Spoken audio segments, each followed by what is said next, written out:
What's up, guys? Today we're in the garage and we're going to be changing out my transmission fluid, hopefully for the better, because my WRX transmission gears are going out and I need to rescue it quick. So today I'm going to attempt to do that, and we're going to attempt to do it together. Wish us luck. Today we're actually going to be changing my transmission fluid, but not with the recommended fluid. This is going to be with some Synchro Mesh Valvoline GM/Chrysler lube. So definitely not recommended for Subaru, but I have read on Google that it might help with synchro issues, and I'm going to give it a shot today. So we'll see if I fail or not. Let's get started.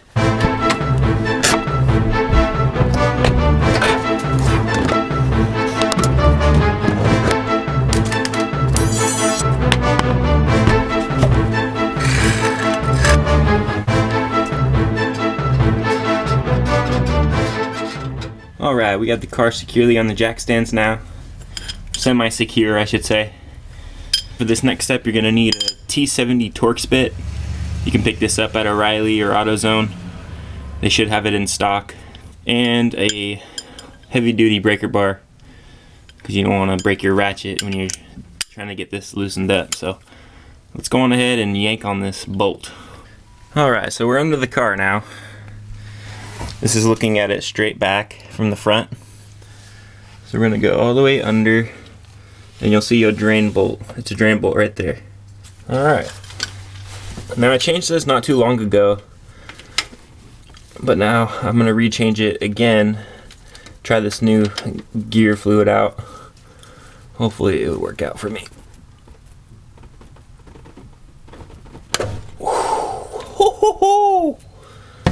Dang, that thing was pretty snug, but it was torqued down to factory spec, so you really have to heave and hoe on that thing. See how much gunk comes out of here.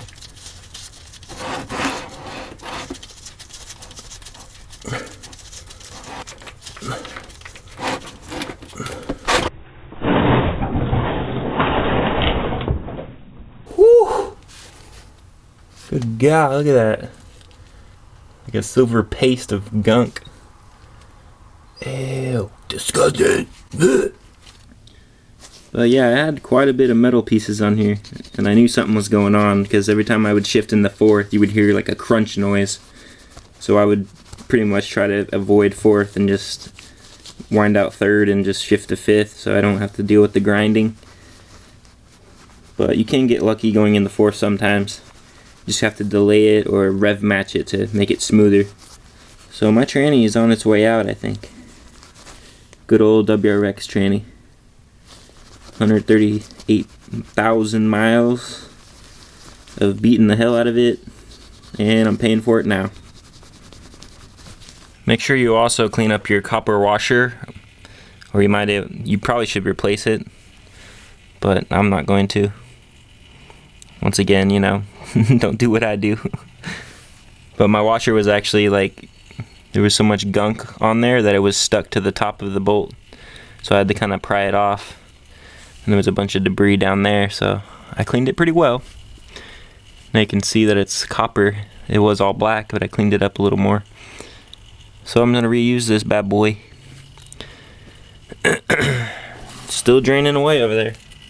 Drizzle, drizzle. Alright, I'm just going to put that drain bolt right back on, clean it up a little bit. Start to thread it on there nice and easy. Alright, just got it finger tight here. Now we're not gonna torque it down to spec just quite yet, because I have to go check what the torque specs are. So we're just gonna snug it down there. Alright, as it turns out, I won't be able to torque this down because the Torx bit that I used, the T70, is a 1/2 inch drive, and my torque wrench is actually a 3/8 drive. So I'm just going to guesstimate. I did look it up. It's 32.5 foot-pounds. So I'll just use that, you know, use my mind, use my brain to figure out how much force that is manually.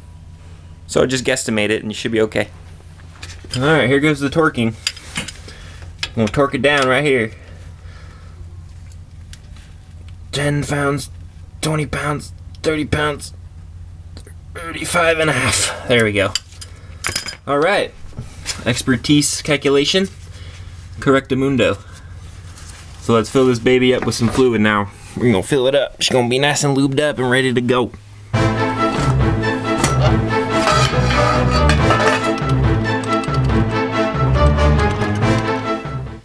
Alright, well, here's the next step. We gotta fill this baby up. And we're using the non-recommended MTF Synchro Mesh Valvoline fluid. It's for every other make of car except Subaru, but I'm just gonna use it anyway. And I also have a long funnel to help you reach the hole. The hole is tricky and it's deep, so make sure you find it or else you'll be leaking all over the garage floor. I'm gonna be extra careful because the last time I did this, I was adding these quarts of fluid, and the next thing you know, the whole tube wasn't in the hole and I was leaking all of the fluid onto the garage floor for about 2 quarts. And then I realized, oh shit, I f***ed up. So I'm gonna be sure not to do that this time. Feed this right into the hole down here. Alright, we're in.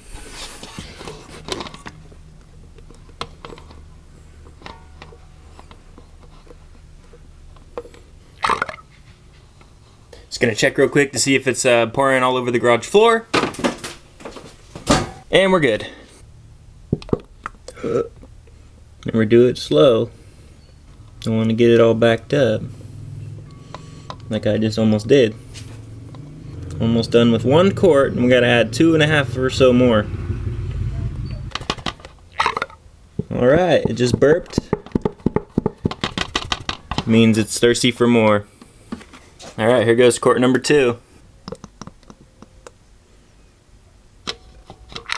Oh god, burped up at me. There is the second quart. Let's grab that third one. Here goes our 3rd quart. Bam, there we go.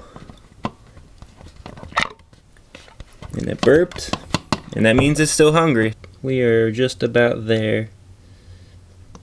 It's about a 1/4 left in the bottle. Put a little dip sticker in there. Kind of gonna have to bend it and feel with your fingers to get it in there. What we got? What we got? Looks like it's reading full. I think our job here is done. So we're gonna wrap this up. I just changed my transmission fluid. Everything went pretty smoothly, and there's only one thing left to do now, and that's go for a test drive. So I'm gonna go on ahead and do that. And we'll let you know if everything seems normal. Hope I just didn't screw this thing up. I'll let you know. Alright guys, well the test drive was successful. I kind of noticed a little bit of difference going into 4th gear. Didn't grind as much as it did before I changed the fluid. But it was a successful test drive, the in and out. So I'm going to go enjoy this food. Thanks for watching guys, and we'll see you in the next video. Take it easy. Alright guys, well we are done. That is it. That's a wrap.